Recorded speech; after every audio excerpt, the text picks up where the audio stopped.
तो जैसा कि आप सभी को पता ही है कि बिहार में होमगार्ड की बहाली आने वाली है, जिसमें आपको ऑनलाइन 27 तारीख से स्टार्ट होने वाला है, जिसका अंतिम तिथि 16 अप्रैल तक रखा गया है।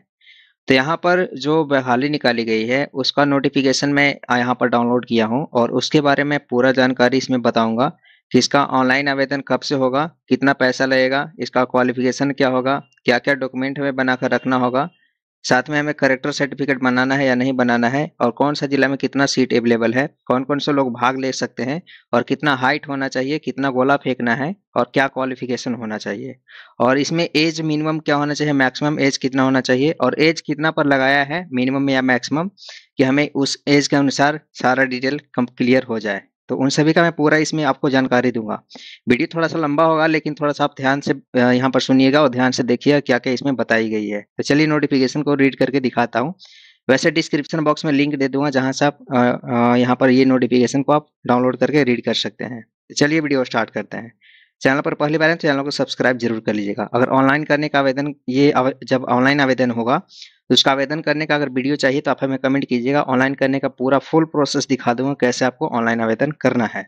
तो चैनल को सब्सक्राइब करके जरूर रखिएगा इस तरह से नोटिफिकेशन पाने के लिए। तो जैसा कि आपको यहाँ पर देखने को मिल रहा है, बिहार सरकार महानिदेशक सह महासमादेष्टा या कार्यालय गृह रक्षा वाहिनी एवं शमन सेवाएं बिहार पटना लिखा। बिहार के विभिन्न जिलों में स्वयंसेवी गृह रक्षा का स्वच्छ नामांकन विज्ञापन संख्या 01/2025। साथ में यहाँ पर लिखा है कि बिहार के विभिन्न जिलों के लिए बिहार गृह रक्षा वाहिनी के स्वयंसेवी गृह रक्षा का 15,000 रिक्त पदों पर नामांकन हेतु आवेदन पत्र आमंत्रित किए जाते हैं, जो जिलावार यहाँ पर दिया गया है। देखिए यहाँ पर जनरल के लिए है और ईडब्ल्यूएस के लिए है, एससी एसटी ईबीसी और बीसी 2 के लिए यहाँ पर सब कुछ सीट अवेलेबल कराई गई है।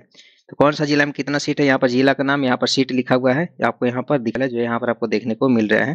तो इतना सारा सीट अवेलेबल है। ठीक है, तो अपने अपने जिला का यहाँ पर चूज कर लीजिएगा। यहाँ पर कौन सा जिला साफ है तो आप हमें कमेंट करके जरूर बताइएगा। ठीक है, तो आप अपने अपने जिला का नाम यहाँ से देख सकते हैं और अपने जिला में कितना सारा सीट है आप यहाँ पर रीड कर सकते हैं। ठीक है, तो यहाँ पर आपको देख रहे हैं, ठीक ना, तो यहाँ पर आपको देखने को मिल रहे हैं सारा जिला का नाम। यहाँ पर जिला का नाम दिखा दिया हूँ मैं और सभी का सीट दिखा दिया हूँ कितना कितना अवेलेबल है।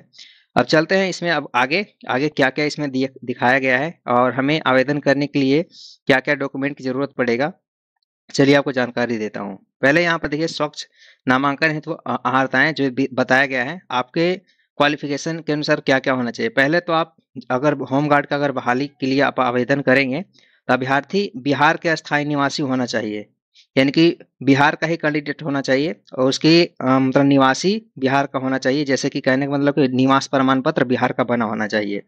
ठीक है, और यहाँ पर लिखा है कि उम्र सीमा जो होगा मिनिमम 1/1/2025 के अनुसार आपको 19 साल पूरा होना चाहिए। 1/1/2025 यानी 1 जनवरी 2025 के अनुसार 19 साल पूरा हो जाना चाहिए।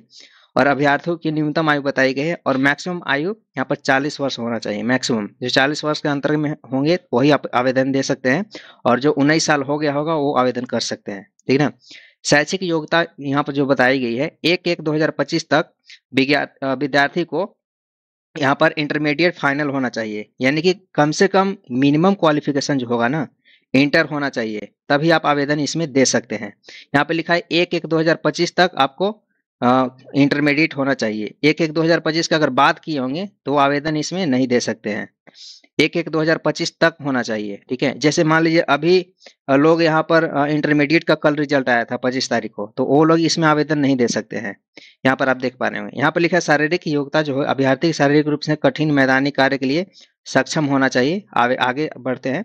यहाँ पर शारीरिक मापदंड जो होना चाहिए, जो हाइट कितना होना चाहिए सभी वर्ग के लिए, यहाँ पर पुरुष के लिए यानी जनरल कैटेगरी के जो होंगे, यहाँ पर आप यहाँ पर देख पा रहे हैं कि न्यूनतम जो ऊंचाई होगा ना, यानी कम से कम 5 फीट 4 इंच होना चाहिए, जो 162.56 सेंटीमीटर होनी चाहिए।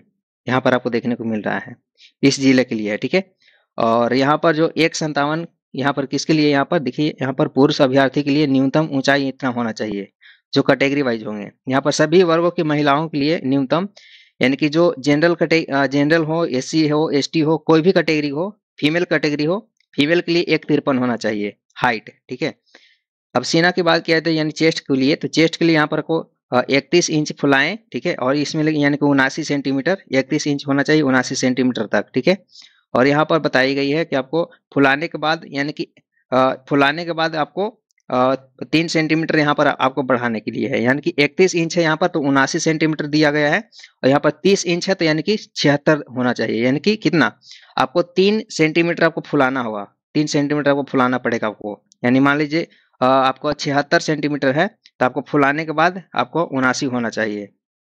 यहाँ पर दिखाई गई सभी वर्गों के लिए महिलाओं के लिए सीना की माप नहीं होगी। थर्ड जेंडर के लिए शारीरिक मापदंड, शारीरिक दक्षता परीक्षा मापदंड महिला अभ्यर्थी के समान होंगे, ठीक है। और जो ट्रांसजेंडर होंगे उनको फीमेल और मेल दोनों सेम, फीमेल के लिए और ट्रांसजेंडर के लिए दोनों के लिए सेम है यहाँ पर शारीरिक दक्षता के लिए। अब कई बात है यहाँ पर चरित्र का, तो यहाँ करेक्टर सर्टिफिकेट आपको चाहिए। जब होम गार्ड के लिए आवेदन आप करेंगे तो आपको सर्टिफिकेट में आपको चाहिए मैट्रिक का मार्कशीट, इंटर का मार्कशीट भी होना चाहिए, निवास प्रमाण पत्र होना चाहिए, जाति प्रमाण पत्र होना चाहिए, चरित्र प्रमाण पत्र होना चाहिए, फोटो, सिग्नेचर, हिंदी इंग्लिश दोनों सिग्नेचर होना चाहिए, mobile number, email ID. Mobile number और ईमेल आईडी हमेशा आपको चालू होना चाहिए, वो एक्टिव होना चाहिए। आपको जितने भी इन्फॉर्मेशन मिलेंगे ईमेल आईडी पर, मोबाइल नंबर पर मिलेंगे, ठीक है, जो भी इन्फॉर्मेशन मिलेगा। तो डॉक्यूमेंट सारे आपको इतने बनाकर आपको रखने होंगे, ठीक है। यहाँ पर बताया कि गृह रक्षकों को स्वच्छ नामांकन हेतु शर्त किया जाएगा ताकि अभ्यर्थी कम से कम 3 वर्ष की सेवा गृह रक्षा वाहिनी बिहार को देने पर सहमत रहे। ऑनलाइन प्रक्रिया की बात की गई है तो ऑनलाइन आपको डॉक्यूमेंट मैंने आपको बता दिया डॉक्यूमेंट क्या क्या है। डॉक्यूमेंट एक बार मैं फिर से दोहरा दे रहा हूँ, मैट्रिक का मार्कशीट, इंटर का मार्कशीट, चरित्र प्रमाण पत्र जिसको करेक्टर सर्टिफिकेट बोलते हैं इंग्लिश में, रेसिडेंस सर्टिफिकेट जिसको निवास प्रमाण पत्र, ठीक ना, जिसको आवासीय प्रमाण पत्र बोलते हैं, जाति प्रमाण पत्र जिसको कास्ट सर्टिफिकेट बोलते हैं, और फोटो बैकग्राउंड व्हाइट होना चाहिए, ठीक है, और साथ में हिंदी और इंग्लिश दोनों signature, mobile number, email ID, Aadhaar card, इतने सारे डॉक्यूमेंट आपके पास अवेलेबल होना चाहिए, तब आप इसमें आवेदन दे सकते हैं। यहाँ पर आपको बात की कि ऑनलाइन आवेदन करने के लिए, तो ऑनलाइन आवेदन जो होगा ना, ऑनलाइन आवेदन इस वाले वेबसाइट पर होगा जो यहाँ पर आपको वेबसाइट आपको दिखाया गया है, ठीक है, इस वाले वेबसाइट पर होगा। आपको आवेदन करने की जो तिथि है शुरू आपको 27 मार्च से स्टार्ट होगा और आपको 16 अप्रैल तक इसका लास्ट डेट रहेगा, ठीक है। अब यहाँ पर ये वेबसाइट दिया गया है, इस वाले वेबसाइट पर आपको यूजर मैनुअल देखने को मिलेंगे, ठीक है। अब रही बात यहाँ पर जो पेमेंट का, पेमेंट कितना लगेगा, जो जनरल कैटेगरी होंगे, ईडब्ल्यूएस होंगे, BC1 होंगे, BC2 होंगे, उन सभी कैटेगरी के लिए 200 रुपया फी कटेगा। जो SC ST होंगे, फीमेल होंगे, उन कैटेगरी के लिए आपको यहाँ पर 100 रुपया पेमेंट कटेगा, यानी ट्रांसजेंडर के लिए भी आपको 200 रुपया ही कटेगा। और जो मेल होंगे या फीमेल होंगे, SC ST से जो बिलोंग करते होंगे उनके लिए 100 रुपया पैसा कटेगा यहाँ पर, ठीक है। आपको यहाँ पर सारा डिटेल दिया गया है पेमेंट के लिए। अब आगे बढ़ते हैं क्या क्या दिया गया है। नामांकन की जो प्रक्रिया है ना, यहाँ पर आप रीड कर लीजिएगा इसको पूरा, क्या क्या है यहाँ पर आपको दिखाया गया है। अभ्यर्थी जिस जिला से अस्थायी निवासी है एकमात्र उसी जिला के लिए आवेदन भर सकते हैं। यदि कोई अभ्यर्थी एक से अधिक जिला के लिए आवेदन पत्र भरते हैं तो ऐसी स्थिति में उनके सभी आवेदन रद्द कर दिए जाएंगे।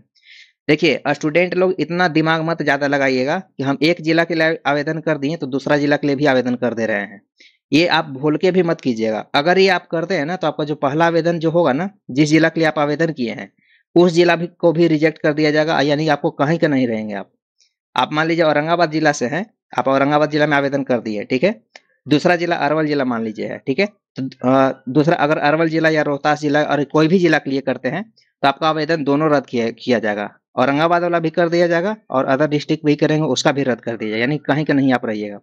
तो एक बात ये जरूर ध्यान दीजिएगा, जब भी आवेदन कीजिएगा तो एक ही जिला के लिए आवेदन करिएगा। जैसे मान लीजिए औरंगाबाद से लिए आप आवेदन दे सकते हैं तो आप औरंगाबाद के लिए केवल दीजिएगा, ठीक ना, न कि आप दूसरा जिला भी भर दीजिएगा, औरंगाबाद भी भर दिए और दूसरा भी जिला भी भर दिए, ये कभी काम मत कीजिएगा। जब भी कीजिएगा तो केवल एक जिला के लिए भरिएगा, जो जिला से आप होंगे वही जिला के लिए केवल आवेदन करिएगा, केवल एक जिला के लिए, नहीं तो दोनों जिला आपको आवेदन रद्द कर दिया जाएगा।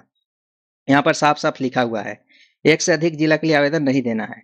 दूसरा यहाँ पर बताया गया अभ्यर्थी को ऑनलाइन आवेदन पत्र में अस्थायी निवासी प्रमाण पत्र, जन्म तिथि से संबंधित मैट्रिक प्रमाण पत्र, इंटरमीडिएट का मार्कशीट, समकक्ष यानी सर्टिफिकेट भी, अथवा परीक्षा अंक प्रमाण पत्र यानी मार्कशीट। देखिए मैट्रिक और इंटर मार्कशीट और सर्टिफिकेट दोनों रखिएगा, मैट्रिक का मार्कशीट भी और सर्टिफिकेट भी, और इंटर का मार्कशीट और इंटर का सर्टिफिकेट भी दोनों, ठीक है। साथ में यहाँ पर बताइए कि दावे के जाति प्रमाण पत्र, आपको जाति प्रमाण पत्र आपको SDO लेवल बनवा लीजिएगा, ठीक है। SDO जो SC ST कैटेगरी से आते होंगे वो जाति प्रमाण पत्र SDO लेवल बना लीजिएगा, ठीक है ना। और जो OBC कैटेगरी के अंतर्गत आते होंगे जैसे कि BC1 हो गए, BC2 हो गए, ठीक है ना, तो इन लोग अपना नॉन क्रीमी लेयर सर्टिफिकेट बना लीजिएगा, जिसको एनसीएल सर्टिफिकेट बोलते हैं, एनसीएल, ठीक है। तो एनसीएल आप बना लीजिएगा, ठीक है। जो ओबीसी में आते होंगे ना, जैसे BC1 या BC2, जैसे BC1 को ईबीसी बोलते हैं और BC2 के लिए बीसी बोलते हैं स्टेट लेवल में, ठीक है ना। तो उनके लिए आपको एनसीएल सर्टिफिकेट बनाना है, और जो SC ST के अंतर्गत आते होंगे उनको ये कास्ट सर्टिफिकेट बनाना है, यानी जाति प्रमाण पत्र, उनको STO लेवल बना लीजिएगा। आप ऐसे जनरल भी होगा, ये ब्लॉक लेवल तो भी चलेगा, कोई दिक्कत नहीं है उसे, लेकिन आप ज्यादा कोशिश कीजिएगा कि STO लेवल है तो ज्यादा सही होगा, ठीक है, वहां तक कर लीजिएगा। यहाँ पर देखिए पिछड़ा वर्ग के लिए क्रीमी लेयर रहित सर्टिफिकेट बताया गया है, यानी कि एनसीएल के लिए, ठीक है। अब यहाँ पर बात की है कि आरक्षित कोटि विवाहित महिलाओं के लिए संदर्भ में पिता के जाति के अनुसार समर्पित जाति प्रमाण पत्र ही मान्य होगा, यानी कि जो महिला होंगे जिनका शादी हो गया होगा, तो वो अगर जाति प्रमाण पत्र लगाएंगे तो जाति प्रमाण पत्र पर जो एड्रेस होगा ना, उनके मायके का एड्रेस होना चाहिए, ठीक है ना। उनके मायके का एड्रेस होना चाहिए, जहां उनका मतलब मायके होगा वहां का एड्रेस, ना कि ससुराल का एड्रेस होना चाहिए, ठीक है ना। अब यहाँ पर चलते हैं ग वाला में, शारीरिक दक्षता परीक्षा की प्रक्रिया नियमानुसार आधुनिक तकनीकी से की जाएगी। अब यहाँ पर आगे बढ़ते हैं शारीरिक योग्यता दक्षता में। लिखा गया है शारीरिक योग्यता दक्षता परीक्षा जिला स्तर पर आयोजित की जाएगी, जो कुल 15 अंकों की होगी, ठीक ना। जो यहाँ पर दक्षता परीक्षा जो होगा 15 अंक का होगा।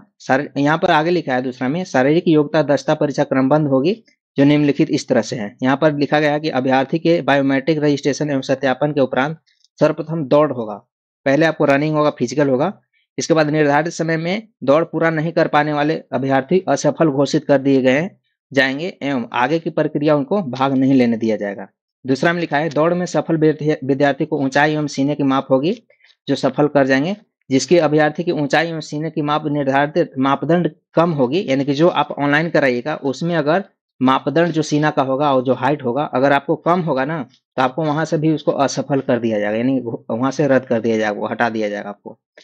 और एवं जो आगे की जो जिनका मतलब सफल हो जाएंगे उनका ऊंची कूद, लंबी कूद एवं गोला फेंक के लिए भाग नहीं ले पाएंगे। जो मतलब जो जिनका क्लियर हो जाएगा ना, तो उनका यहाँ पर देखिए, इनकी ऊंची कूद, लंबी कूद एवं गोला फेंक सभी प्रतियोगिता में अलग अलग अधिकतम 5 अंक होंगे, जिसमें प्रत्येक विद्यार्थी को ऊंची कूद, लंबी कूद एवं गोला फेंक तीनों में प्रतिस्पर्धियों को अधिकतम 3 मौका दिया जाएगा। गोला फेंकने के लिए या ऊंचाई कूदने के लिए या लंबा कूदने के लिए 3 को मौका दिया जाएगा आपको। जो इसमें पास कर जाएंगे उनको आवेदन आगे के लिए आगे बढ़ाया जाएगा। यदि कोई अभ्यर्थी शारीरिक परीक्षा में निर्धारित तिथि एवं समय पर उपस्थित नहीं हो तो उन्हें दूसरी तिथि के मौका नहीं दिया जाएगा। जो डेट दिया गया है उस डेट पर आप अगर उपस्थित नहीं होते हैं तो आपको वहां से हटा दिया जाएगा, कोई आपको दूसरा चांस नहीं मिलेगा।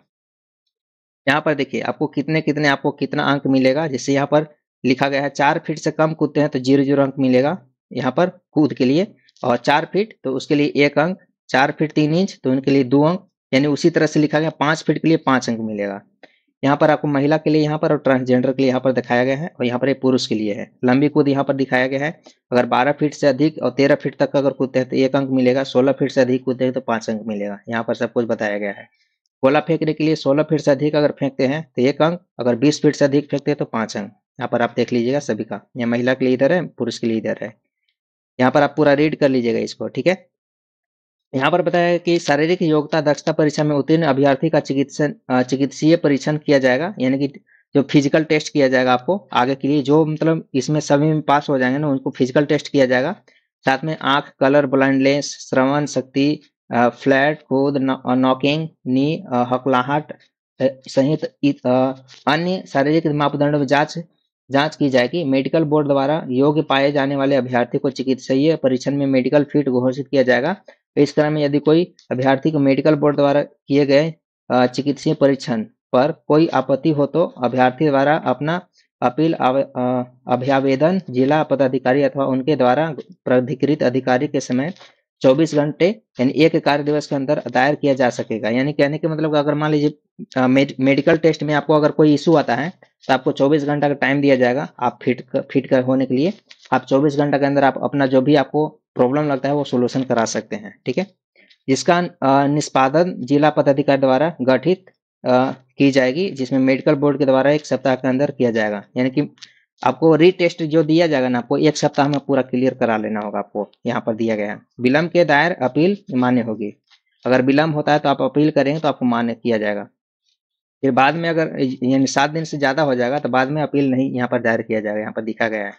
मेगा सूची जो मिलेगा ना आपको यहाँ पर, प्रत्येक जिला में गृह रक्षकों के पद पर नामांकित हेतु शारीरिक दक्षता परीक्षा के तीनों प्रतिस्पर्धाओं में ऊंची कूद, लंबी कूद, गोला फेंक अभ्यर्थी द्वारा प्राप्त में समेकित कुल अंकों के आधार पर जिला स्तरीय मेगा सूची तैयार की जाएगी, जिसमें अभ्यर्थी के कोटि का उल्लेख रहेगा, यानी कि कैटेगरी वाइज। प्रत्येक जिला में रिक्त के विरुद्ध 1.5 गुना अभ्यर्थियों मेगा सूची में प्रकाशित किया जाएगा। यानी कहने का मतलब जितना आपको सीट होगा जिला में ना, उससे 1.5 गुना, जैसे मान लीजिए 200 सीट है, ठीक है, तो आपको 200 सीट है तो आपको 300 का रिजल्ट दिया जाएगा इसमें, यानी 1.5 गुना इसमें। इस तरह से मेगा सूची तैयार करने हेतु निम्नलिखित प्रावधानों का पालन किया जाएगा, जिसमें आपको बताया गया शारीरिक योग्यता दक्षता परीक्षा में 2 या 2 से अधिक अभ्यर्थी के समान अंक प्राप्त किए जाने पर अधिक उम्र वाले अभ्यर्थी का स्थान मेगा सूची में उच्चतर रखा जाएगा। यानी कहने का मतलब मान लीजिए किसी का नंबर अगर सेम हो जाता है, जैसे मान लीजिए किसी का 20 नंबर है और अगला पर्सन का भी 20 नंबर है ना, तो उस स्थिति में उनका एज दिखा जाएगा कि एज कितना हो रहा है उनका 20 साल हो रहा है या 21 साल हो रहा है। अगर एक का 20 साल हो रहा है, एक का 21 साल हो रहा है, तो 20 साल वालों को वेटिंग में रखा जाएगा और 21 साल वालों को वहां पर मेगा सूची में तैयार कर दिया जाएगा, उनको फाइनल कर दिया जाएगा। तो एज पर भी डिपेंड करेगा, जिनका बराबर नंबर आएगा उनका, ठीक है। अब आगे यहाँ पर पूरा रीड कर लीजिएगा, यहाँ पर क्या क्या दिया गया है आप पूरा यहाँ पर रीड कर लीजिएगा, ठीक है। तो इस तरह से यहाँ पर आवेदन करने का यहाँ पर आवेदन दिया गया है। वेबसाइट पर आपको आवेदन का लिंक दिया जाएगा, जहाँ से मैंने आपको बताया है आवेदन। देखिए एक बात मैं बता दूं, जब आवेदन ऑनलाइन करा लीजिएगा तो ऑनलाइन आवेदन कराने के बाद जो रिसिप्ट आपको मिलेगा ना, फी रिसिप्ट या उसका एप्लीकेशन नंबर, वो आपको संभाल कर रखना होगा। उसके बिना आपको कोई कार्य फिर नहीं हो पाएगा। अगर वो रखिएगा तभी आपको आगे का प्रोसेस बढ़ाया जाएगा, नहीं तो आपको मांग किया जाएगा। अगर नहीं दीजिएगा तो आपको वहां से आपको असफल कर दिया जाएगा। साथ में यहाँ पर साफ साफ बता दिया गया है कि ईमेल आईडी और मोबाइल नंबर जो है ना, वो आपको चालू होना चाहिए, यहाँ पर बताया गया है। तभी आपको आगे का प्रोसेस में यहाँ पर आपको बढ़ाया जाएगा, नहीं तो आपको वहां से हटा दिया जाएगा। क्योंकि यहाँ पर जो भी है इन्फॉर्मेशन आपको मेल पर और मोबाइल पर दिया जाएगा। यहाँ पर आवेदन की बात किया जाए तो अभ्यर्थियों को आवेदन शुल्क का ऑनलाइन भुगतान करना होगा। आवेदन पत्र भरते समय और भरने के पूर्व अभ्यर्थी यह सुनिश्चित कर लें कि विज्ञापन के अनुसार सभी पात्रता पूर्ण करके किसी भी मामले में सफल भुगतान के बाद आवेदन शुल्क की लौटाई नहीं जाएगी। अगर मान लीजिए आवेदन आप कर चुके हैं, पेमेंट आपका सक्सेस हो गया है, ठीक है, और फिर चाहेंगे कि मेरा आवेदन में कुछ गलती हो गया, तो आपको दोबारा सुधार करने का मौका, तो ये मौका कभी नहीं मिलेगा आपको। आप आवेदन करते समय इतना ध्यान दीजिएगा कि आवेदन में आपको कोई मिस्टेक नहीं होना चाहिए, नहीं तो पैसा आपको कोई लौटाया भी नहीं जाएगा, ना सुधार किया जाएगा, डायरेक्ट आपको रिजेक्ट कर दिया जाएगा वहां से। यहाँ पर पूरा इस तरह से नोटिफिकेशन दिया गया है, ठीक है। तो इसी तरह से अभी फिलहाल अपडेट है यहाँ पर। और ऑनलाइन आवेदन जैसे ही इसका स्टार्ट होगा, मैं आपको ऑनलाइन करने का प्रोसेस दिखा दूंगा। यहाँ पर सारा डिटेल दिया गया, यहाँ पर पूरा रीड कर लीजिएगा, ठीक है ना। मैं यहाँ पर जो मेन जो नोटिफिकेशन था मैंने आपको बता दिया है क्या क्या करना था, ठीक है। तो इसी तरह से अभी फिलहाल अपडेट। वीडियो अच्छा लगता है लाइक कीजिएगा, सभी फ्रेंड को शेयर जरूर कर दीजिएगा। और इसमें कहीं भी आपको अगर डाउट लगता है तो आप हमें कमेंट करके पूछ सकते हैं। और मैंने डॉक्यूमेंट का जो बात किया था, डॉक्यूमेंट में फिर से एक बार बता दे रहा हूँ। डॉक्यूमेंट में मैट्रिक का मार्कशीट, मैट्रिक का सर्टिफिकेट, इंटर का मार्कशीट, इंटर का सर्टिफिकेट, फोटो बैकग्राउंड व्हाइट होना चाहिए, जो लेटेस्ट फोटो होना चाहिए, ठीक ना, जो 1 महीना के अंदर का खींचा होना चाहिए, सिग्नेचर हिंदी इंग्लिश दोनों होना चाहिए, आधार कार्ड, निवासी प्रमाण पत्र होना चाहिए, चरित्र सर्टिफिकेट यानी कैरेक्टर सर्टिफिकेट होना चाहिए, ठीक ना, जाति प्रमाण पत्र होना चाहिए। और जो BC1 और BC2 में आते होंगे OBC कैटेगरी के वाले, वो एनसीएल सर्टिफिकेट यानी नॉन क्रिमिनल सर्टिफिकेट अपना बनवा लेंगे, ठीक है। और जो जनरल कैटेगरी में आते हैं ईडब्ल्यूएस में, तो ईडब्ल्यूएस का लिए भी आवेदन दे सकते हैं अपना, अब ईडब्ल्यूएस से भी आवेदन कर सकते हैं, ठीक है। तो इस तरह से भी आपको डॉक्यूमेंट लगेंगे, साथ में आधार कार्ड तो नेसेसरी देना है आप सभी को। तो इसी तरह से अभी फिलहाल अपडेट है। वीडियो अच्छा लगा लाइक कीजिए, सभी फ्रेंड को शेयर कर दीजिए। मन में कहीं भी सवाल आएगा तो कमेंट करके एक बार पूछ लीजिएगा। तो फिलहाल मिलते हैं एक नए वीडियो में।